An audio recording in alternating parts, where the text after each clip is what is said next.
Okay, Doc. You'll have to go on foot from here. There's a secret path along the cliffside, but no one's going anywhere until we fight off this attack.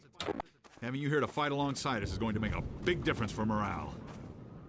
Oh, crap. Here come the dropships.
Dropship to the lighthouse!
Take this med kit.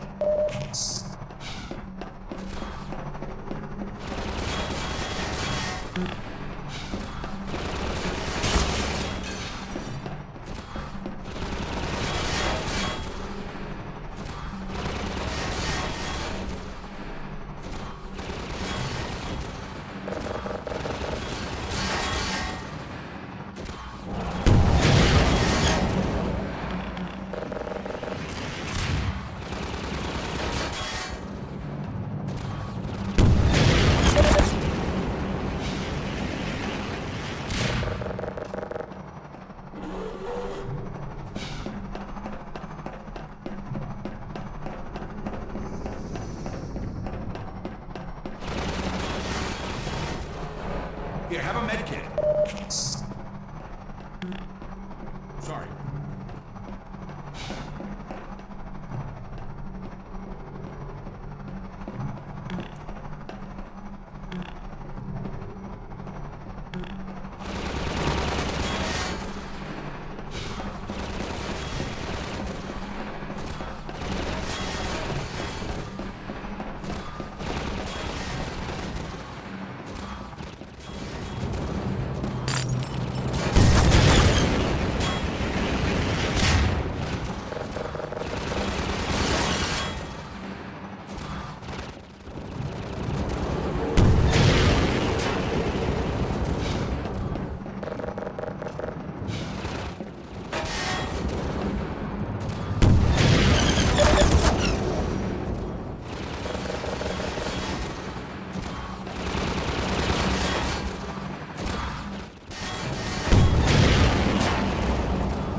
Take this med kit.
Here, have a med kit.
Here, patch yourself up.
medkit.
Here, patch yourself up.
way, Dr. Freeman. We'll take the cliff path before another gunship finds us.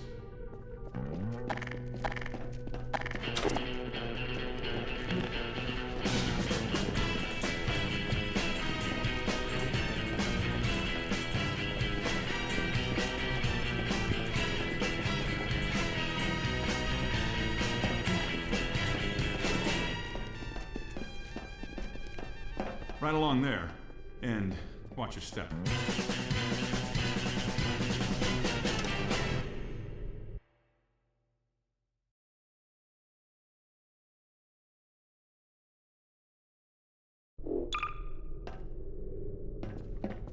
Take this med kit. I'm hurt. Excuse me.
You there! Stop where you are! Stay on the rocks!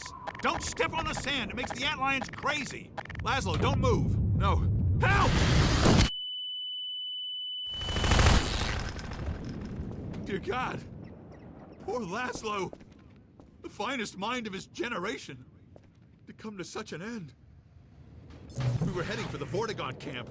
Pick up some bug baits so these damn things would leave us alone. But without Laszlo, what's the point? I know you tried to help. I'll stay with him a while. There's something I have to do. Go ahead. I hope you have better luck than we had. Remember to stay off the sand. The antlions are edgy right now.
Lacerations detected. Ammunition depleted.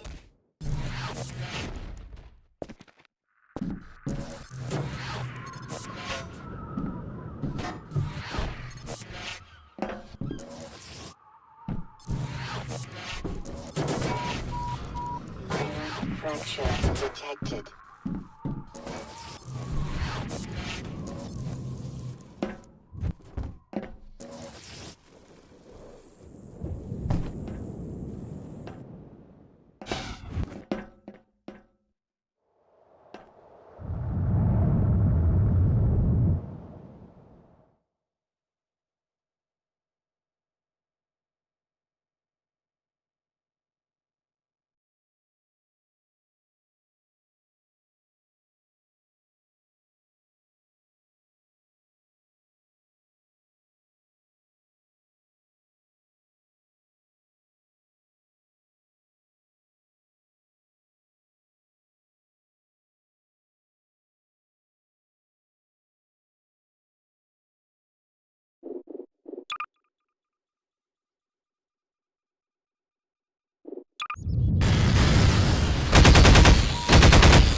Minor lacerations detected.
The freeman must follow.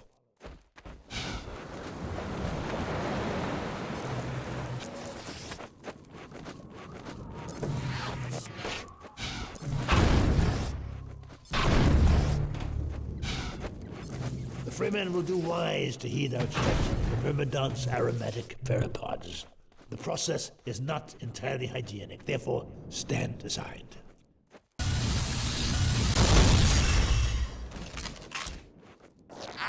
The freeman will have need of these pheropods on the path ahead. Gather them now.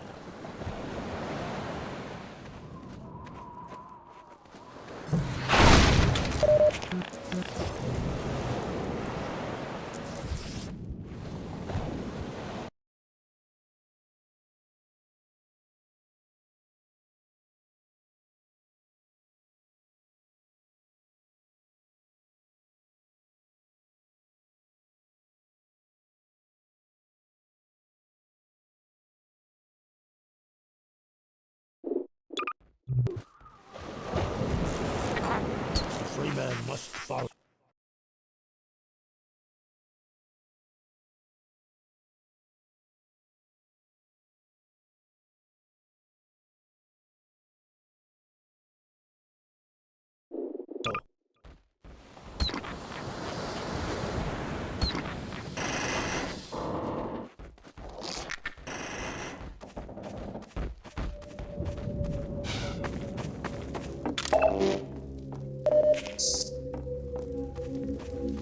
Well, Dr. Freeman, you're a regular antlion now.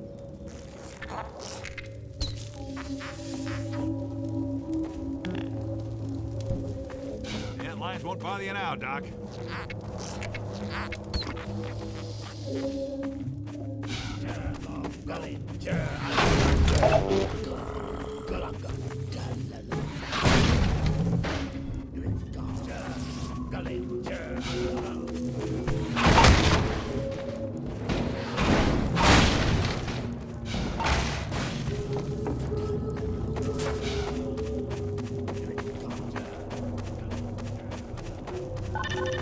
Get going, Dr. Freeman. Nova Prospect is just ahead. One man alone wouldn't stand much chance going in there. But a man with a pack of antlions, well, that's a different story. The freeman honors us by his presence. Follow, freeman.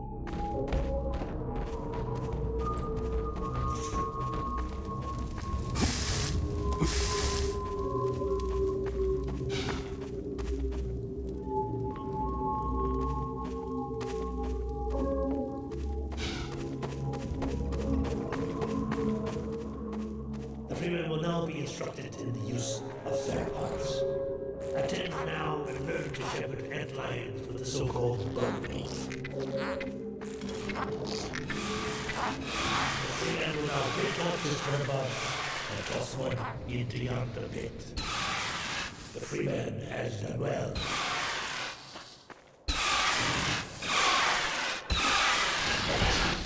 The freeman again next.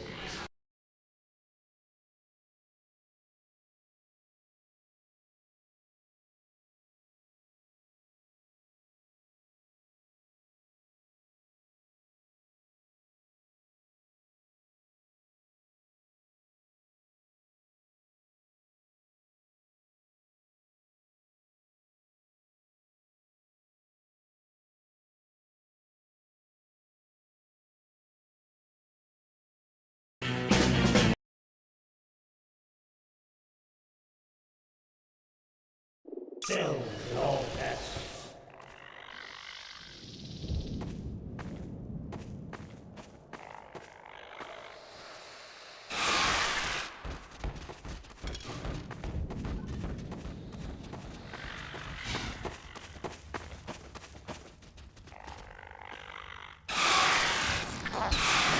Attend well.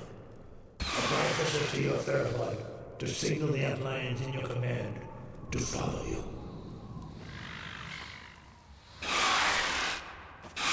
The freeman shows his excellence in all things. And now this will not give the freeman forward. No effort lies just beyond. Remember well what you have learned here. The Eli Vance has greatest confidence in you.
Outland stabilization force 6 Nova Prospect. Perimeter restrictors disengaged. Priority warning. Perimeter restrictors disengaged.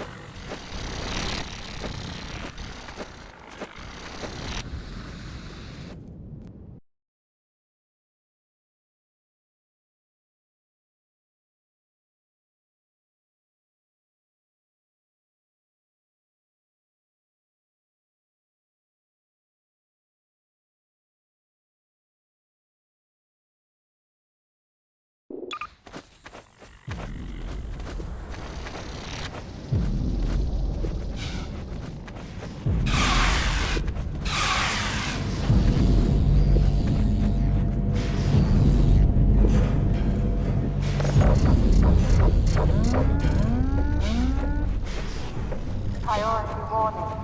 Perimeter restrictions disengaged. Move to R1.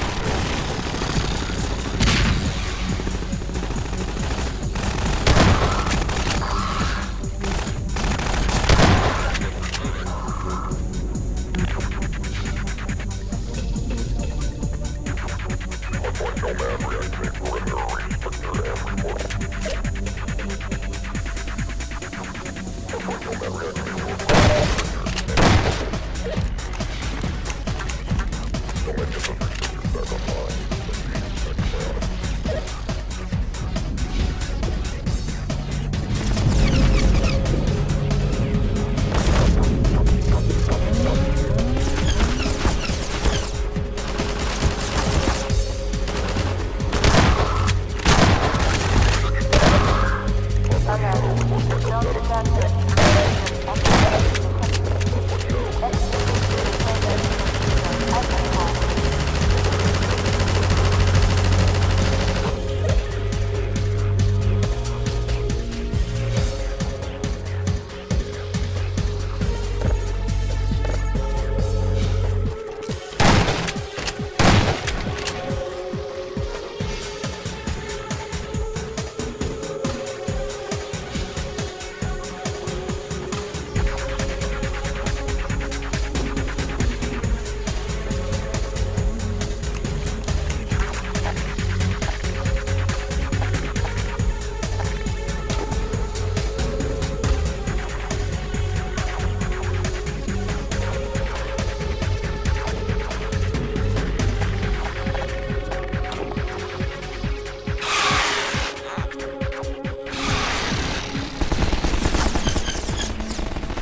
Nova Prospect Stabilization Force Directive 2. Engage reserve.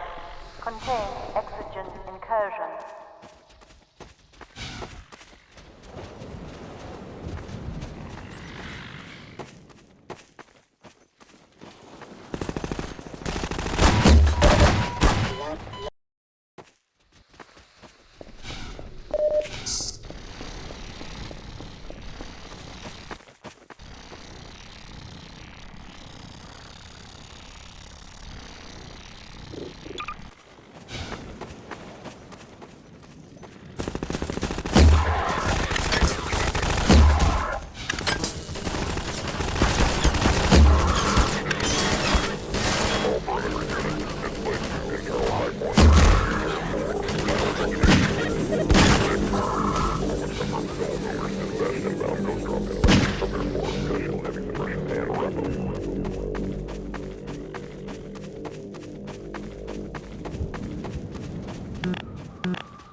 Novel prospect oxygen breach.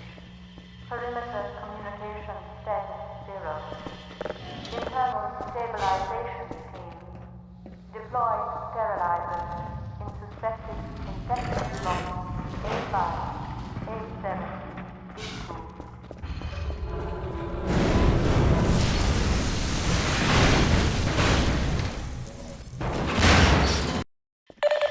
Priority alert. Novel prospect oxygen breach. Perimeter communication status 0. Internal stabilization team. Deploy sterilizers in suspected infection blocks A5, A7,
Freeman reacquired zone Nova prospect.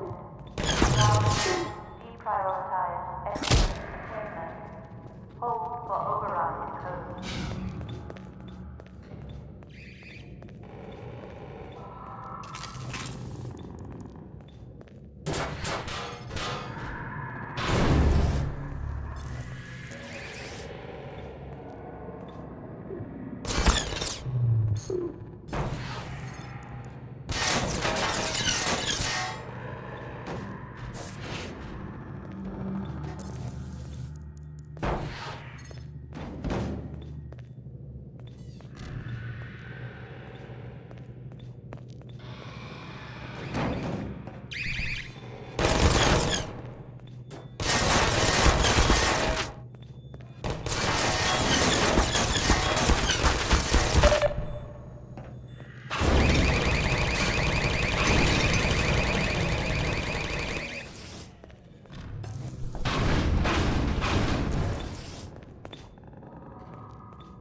block 2.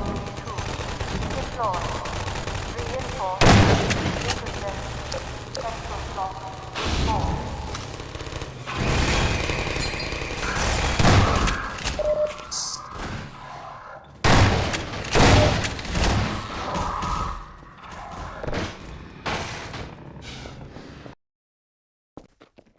Contact block 2. Deploy. Reinforce. Intercept.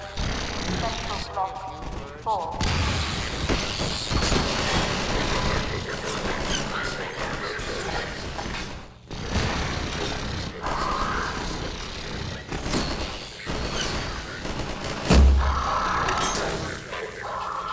With a strong measure of disappointment. I wouldn't be doing my duty as your administrator if I didn't pass along the message I had received from our benefactors.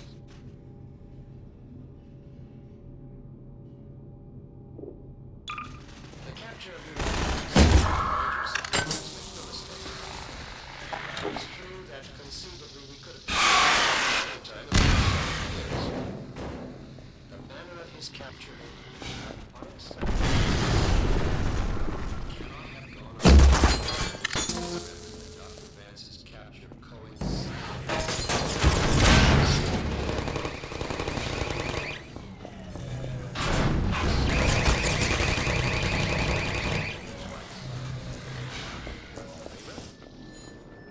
Might cause them to question his own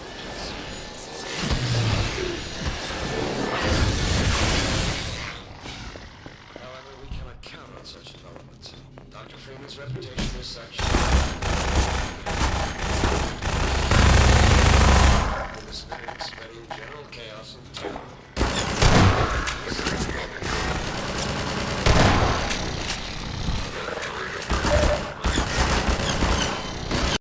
Contact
The drone age has begun in the large-scale military online action game, War Thunder. Experience completely new gameplay by piloting recon and strike drones.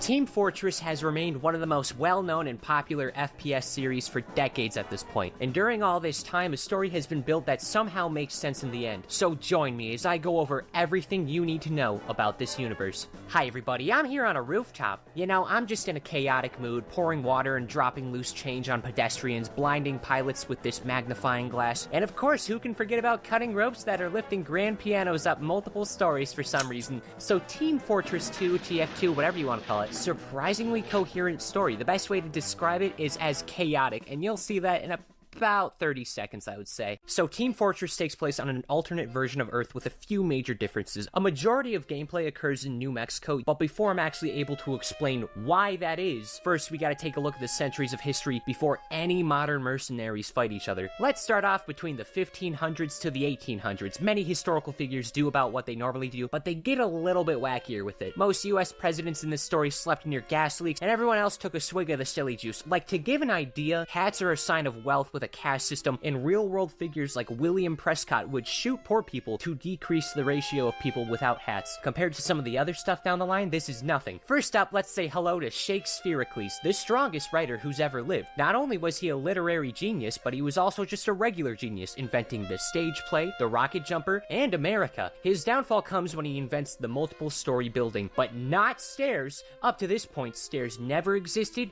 and they won't for a very long time. So the only way folks would go up the stories was through rocket jumping, which is the process of jumping as you shoot a rocket from a rocket launcher, propelling yourself upwards. This becomes about as ordinary as skateboarding, where a lot of people know how to do it, but it's really scary when you get into it. So Tony Hawk will be the pioneer of rocket jumping. Then a 200-year gap happens where everything's roughly the same, but also not really. The Revolutionary War for America, the Boston Tea Party, all that stuff happens in America, but George Washington considers himself a failure for never being able to become invisible, and military officer Benedict Arnold commits the crime of refusing to eat soup offered to him. In 1788, a man named Nicholas Crowder is among the first people to leave Britain and head to Australia. Partway though, he changes his mind and moves to the South Pole, then making a deal with a foreign mafia and taking over both poles, somehow gaining mythical powers, thus beginning the horrors of Old Nick, who, unlike Santa, abducts naughty children to make them cool weapons and hats that he would eventually sell in a get-rich-quick scheme.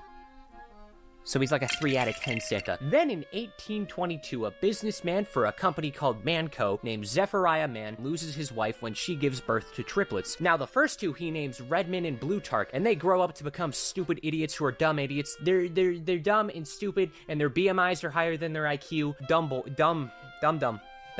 Now the third son is completely different, hyper-intelligent, invented a new form of algebra. At this age, he can already talk. As the father plans to smother him to death, an eagle swoops in and takes him as food. This is a problem at the time. Now Gray is actually going to survive this instance. When dropped off to the eagle nest, he kills the mother eagle along with her babies before crawling back to civilization and using his intellect to grow an empire. 28 years will then pass, and in 1850, Redmond and Blutarch, now working in Manco with Zephariah, convinces him to purchase a shit ton of land in New Mexico. Unfortunately, on account of the brothers having as many brain cells as I have eyelashes, it turns out all of this land is going to end up being useless desert and nothing more than the gravel capital of the world. And then all of a sudden, Zephariah frickin' dies and stuff. He has unfinished business. He's going to be stuck on Earth forever. Heaven and hell exist in this story, by the way. Now, Zeph is a bit salty about spending his final years with all this useless desert space, so on his will, he gives his friend Barnabas Hale the company of Manco, he gives his assistant Elizabeth the company to watch over, and he gives his two sons the useless land perfectly equally, where the bros are going to keep fighting over it for the rest of their lives and beginning what will be known as the Gravel Wars. So then they each hire mercenaries to fight over the land indefinitely. The first batch of mercs includes a few folks like Nikola Tesla,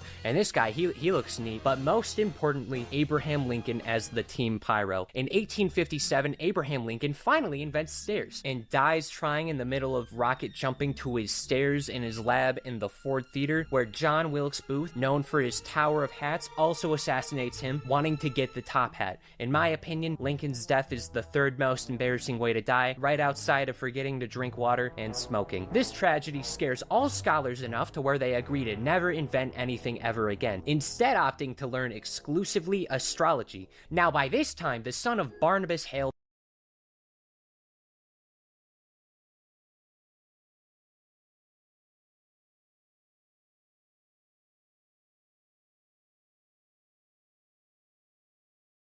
Bilious Hale has taken his father's position and proceeds to beat the shit out of John Wilkes Booth as he holds him down, letting the public take turns shooting the criminal in a public execution. This is also around the time where the most valuable resource is discovered, something objectively more powerful than gold and oil combined. Australium, named after the country it was founded in. Australium can easily change states of matter and is absurdly valuable. By the start of the 20th century, they already attained an advanced country by our standards. It's basically vibranium, but instead of being given to a mostly peaceful and pretty cool bunch of people, it's given to Australia. Good lord, everyone else is in danger now. Just by being exposed to the materials, the Australians all get giant muscles, majestic facial hair, and become obsessed with drinking and fighting. This shit's laced with testosterone. When the Australian will run out, so will everyone's abilities, so it's real important that that doesn't happen. Otherwise, the Australians become squishy baby humans again. But not really, because, like, the Outback is scary, dude. And even though he's not alive until the mid-1900s, Saxton Hale is the exception. Even though he is Australian, he doesn't lose his abilities. Maybe he fell into a pot of it as a baby. Maybe he worked so hard to give his abs he's immune. Or maybe it's because he's Saxton frickin' Hale. Does it matter? 1890 is when another era occurs. Redman and Blutarch have been fighting for 40 years at this point, with no progress on either side. They both have agreed whoever dies first loses. And as the brothers near old age, Blutarch gets the idea to simply outlive Red and hires Radigan Conager to make him an immortality machine that runs on liquid Australium, capable of keeping him alive for seemingly until Australium runs out. However, Elizabeth, still working for Manco for some reason, hires Radigan to give Redman the same machine, thus making the endless battle become super duper endless. This means nothing. The brothers are still at the same point. In 1921, the Staircase saga finally comes to an end when American President Franklin D. Roosevelt loses his legs in a rocket jump disaster, and he gets so peeved how not wheelchair accessible America is, he stumbles upon Abraham Lincoln's notes and finally invents the proper staircase. In the 1930s through the mid-1960s, a lot is going to start happening. Now, you might notice there's actually a number next to the word Team Fortress. This number is controversially known as a 2. In this case, it implies that there is a second Team Fortress, meaning that chances are there might just be another Team Fortress game. That's what happens in the 1930s. Team Fortress Classic takes place during this time.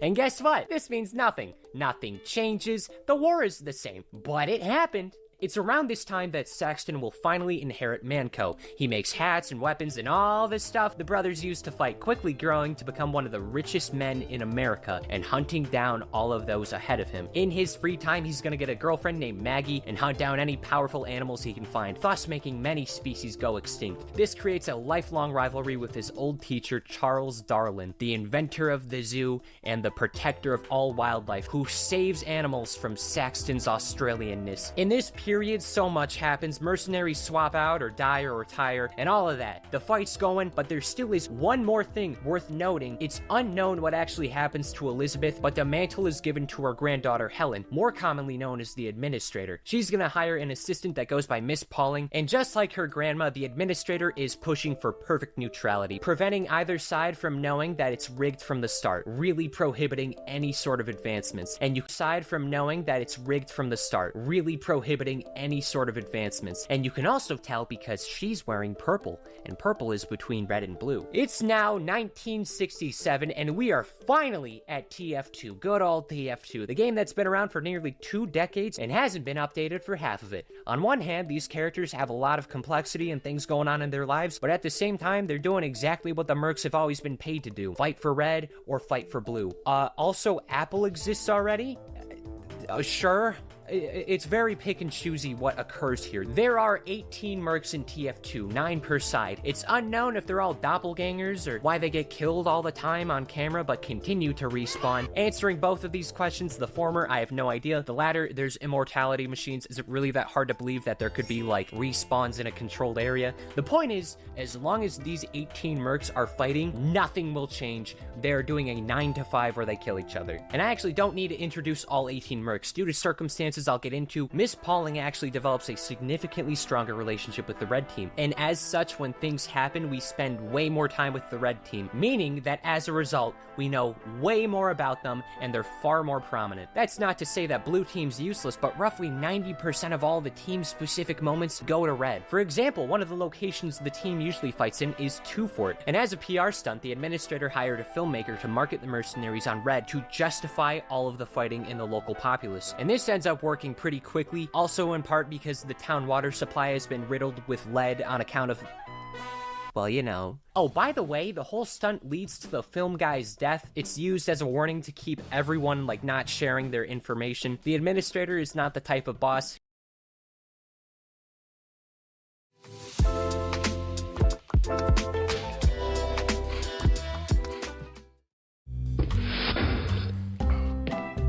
Why do we all have to wear these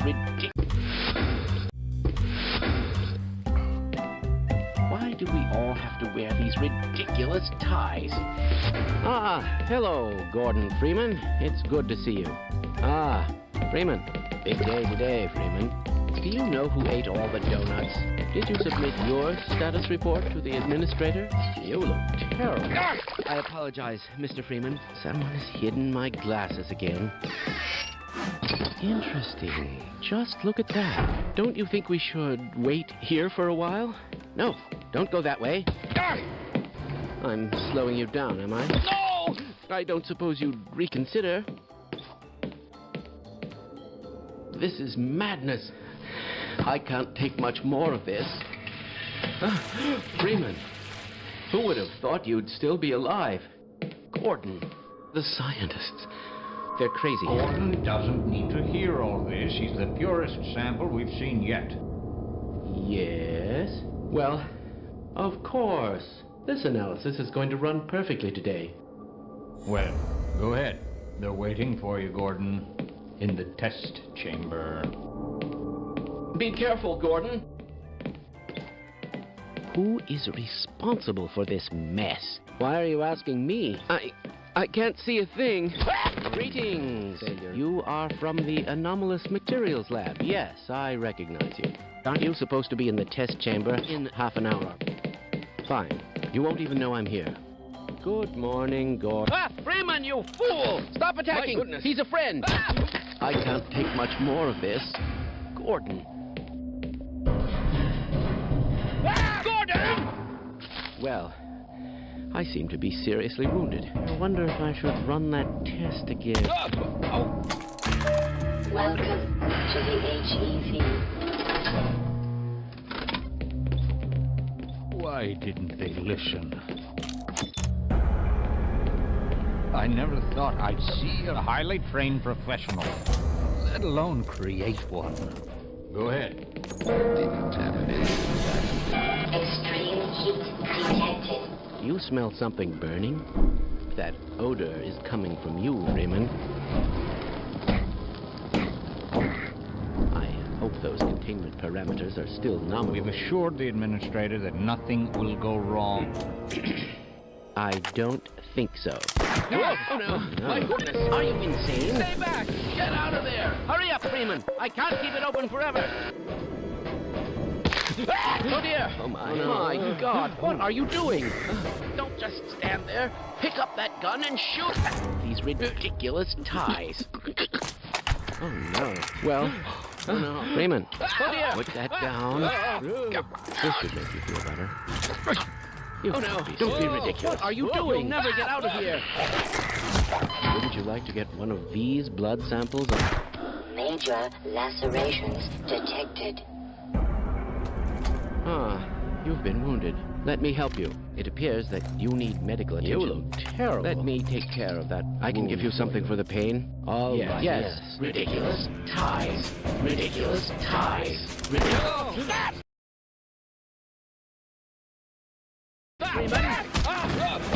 You piece of shit. Gordon. Gordon. What's this, some sort of gun? Hey, Gordon. Ridiculous ties. Yep, okay. One why not? No! I don't want to die! Looks like you're in the barrel today. Ridiculous. Right on through, sir. This doesn't look right. Oh, my. Well, I seem to be wounded, but I can keep going. Let's try this. No! Allow me Please! to... This should fascinating. Organic matter. Oh, no. Limits. Now, I wonder if those boys could have made a bigger mess. You have any idea what's going on? That's right. I got another one. Okay. Hey, you wouldn't have a quarter I can borrow, would you? Stop asking that question. No, I'm not fat. I'm just what's called big bone. You know, you repeat yourself sometimes.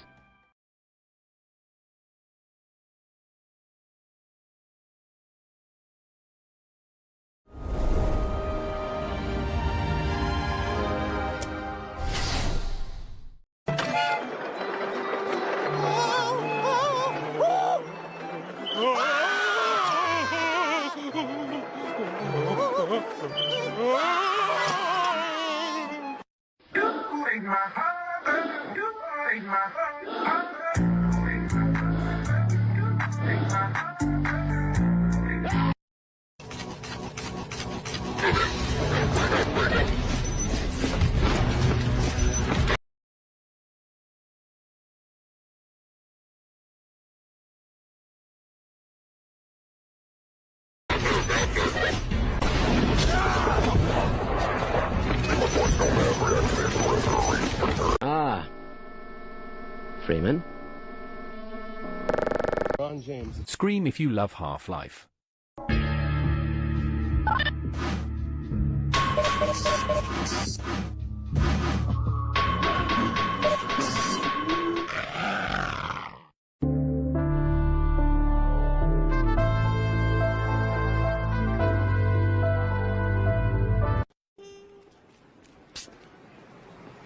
Yo quiero Taco Bell.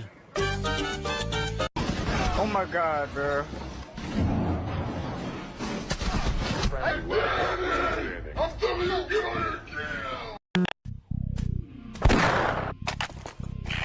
$69.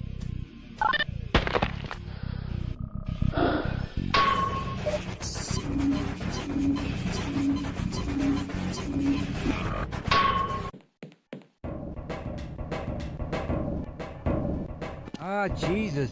Look, I've told you 1,000 times before, Freeman. You can't go in here. If you make me repeat it one more fucking time, I'm going to engrave it on a bullet so it finally gets through your thick skull. Now fuck off!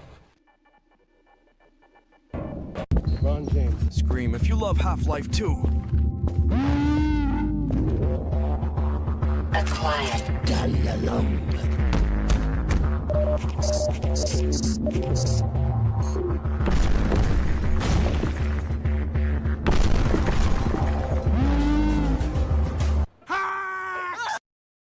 Hey, I'm checking in on you.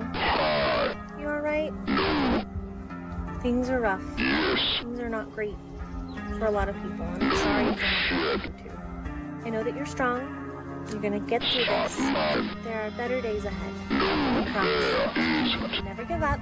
Never surrender. Fight. But also drink water. Oh my gosh, it's the guy from the Skipping Tournament.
caller. John Mad. Question mark explanation point, question mark explanation point, question.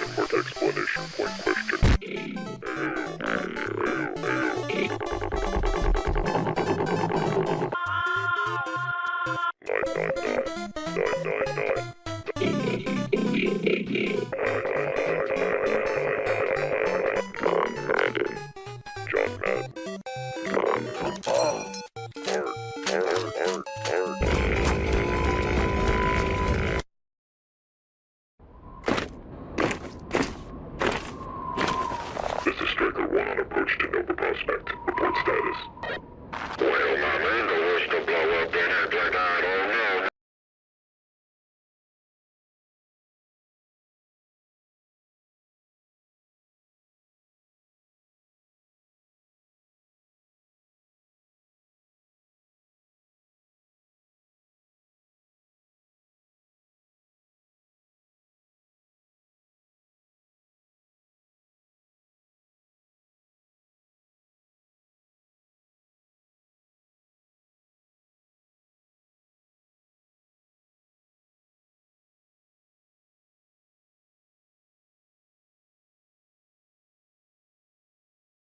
Good evening. Five Nights at Freddy's is a multi-million-dollar indie horror game franchise that took the internet by storm back in 2014 and has not let go since. Garry's Mod is a Half-Life 2 mod that rebuilds the game as a creative sandbox tool, technically dating all the way back to 2004. At a first glance, these two games couldn't be more different from each other. But weirdly enough, they actually have a lengthy and quite interesting shared history. Nowadays, they have an almost inescapable community overlap. Some of the most popular Garry's Mod Workshop add-ons and YouTube videos are centered around Five Nights at Freddy's content. And there have been channels like Venturian Tale which built entire online careers off the back of this phenomenon. But weirdly enough, despite such a seemingly strong relationship, there's an undying bitterness in the Gmod community towards Five Nights at Freddy's and its fans. I've even seen it said that FNAF is responsible for ruining Garry's Mod. For such charged statements to be flying, surely something must have happened. What reasons do people have to hold this conviction? And how much weight does it actually hold? To understand the discourse around Five Nights at Freddy's and Garry's Mod's relationship, it's important to understand both games' history, and how their bond came to be in the first place. As stated at the beginning, Gmod was created in 2004 by Gary Newman, and was originally little more than a testbed for the cut fizzgun weapon from Half-Life 2. Once the mod began to evolve into a promising sandbox game, it caught the attention of Half-Life 2's developers Valve, who saw potential. Valve have historically been very generous with the tools and opportunities they afford to their community, and struck a deal with Gary to distribute and sell the game on Steam as a commercial product. As you probably know, Garry's Mod went on to be a massive success, for both Valve, who now had stake in one of the biggest, most bubbling game communities on the internet, and for Gary Newman's company Facepunch, who are now officially responsible for one of the most popular online games in the world, and would go on to use the newfound resources to fund other successful projects like Rust. A big part of Garry's Mod's success was its accessibility, not just for players, but for developers and modders too. For starters, the game runs on the Source engine, which has long been considered one of the most amateur-friendly game engines to develop with due to its intuitive tools and lack of a price tag. That might sound crazy to some given the infamy of Source spaghetti, but try to remember that the Hammer editor is still often used in universities to teach game dev courses. Anyway, Gmod also makes use of Lua to make programming online multiplayer game modes very easy, hence the exhaustively long game mode browser we have today. This remarkable accessibility has allowed Gmod, and also other Source engine titles like Left 4 Dead and TF2, to be easily used as a vehicle for passing trends. And that is a huge part of why the Source engine has kept such a big cult following online for so long. Anyway, by the time 2014 rolls around, Garry's Mod had just made the leap from Gmod 12 to 13, easily the most drastic update in the game's history, and a fledgling indie horror game called Five Nights at Freddy's has begun to sweep the internet. There's only one problem. Fans looking to make FNAF community content were left empty-handed due to many of the game's assets being unreleased to the public. And a solution presented itself in the form of Garry's Mod. With its simple tools, built-in support for workshop content, and existing popularity with young people, Five Nights at Freddy's fan content, such as models of its characters and maps based on the game's locations, quickly made a home for themselves in Garry's Mod. And people didn't really mind the migration that much since the game had already dealt with trends like Slenderman in the past. But quickly, Five Nights at Freddy's foothold turned into an online empire, and what started out as a niche indie game quickly became a global horror phenomenon, with FNAF going on to sell truckloads of games, books, and other merchandise. There's no getting around it. Five Nights at Freddy's somehow became one of the biggest games of our generation, and revolutionized the indie video game scene as we know it. However, given how amateur the game was, the internet of course started to do what it does best. It started dunking. Of what I remember, Vinesauce Vinny and Germa985, both streamers well known in the Source Engine community even back in 2014, peeved their audiences when they played the game, as Vinny appeared totally unimpressed with it. He draws me. Good game. And Germa played it in character as Demon Lord Zaraxos to the distraught of people who desperately hope to see him get startled by the jump scares in real time. Oh, boo! Here he comes. He's gonna come. Oh! Oh, boy! Don't get scared. Oh! Go ahead, make your comment about how Germa was the original VTuber. We're all waiting. Anyway, this wave of dissidence against FNAF actually worked to Gmod's favor, because it turned out not only was Gmod a good practical tool to make Five Nights at Freddy's fan content, it was also a good way to parody the game. Prominent Gmod content creators like Das Shit would parody FNAF using the same assets that were made by fans, and rack up millions of views doing it. Today, FNAF is no longer a single indie horror game, but rather a giant series of games that have each generated billions of views and millions in revenue. Much more popular than Gmod, despite coming on the scene way later. But Gmod still stands as a small and integral part of its legacy. Now, there's probably some things I missed in there, given that a lot of this stuff happened when I was still pretty young, and I never really got that much into the FNAF games past the original. But if you'd like to get to know more about these two games' connections from a guy who has more of a FNAF community insider perspective, I'd recommend Dags' great video FNAF and Source and Unbreakable Bond, which I made a sneak guest appearance in. Anyway, to get back to the point, to its detractors, Five Nights at Freddy's popularity was an accelerator in bringing Gmod away from being a niche Valve-oriented community to a glorified virtual playground for children.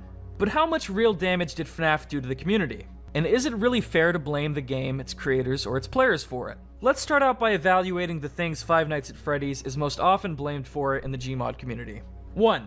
Lowering the average age of Gmod's community and dumbing down its player base. 2. The dilution of Garry's Mod's social spaces and the saturation of its workshop content. And 3. Chipping at Valve characters' identities by using them as generic humans for their stories. Let's start from the top. Is it true that Five Nights at Freddy's brought a lot of children to the Gmod community?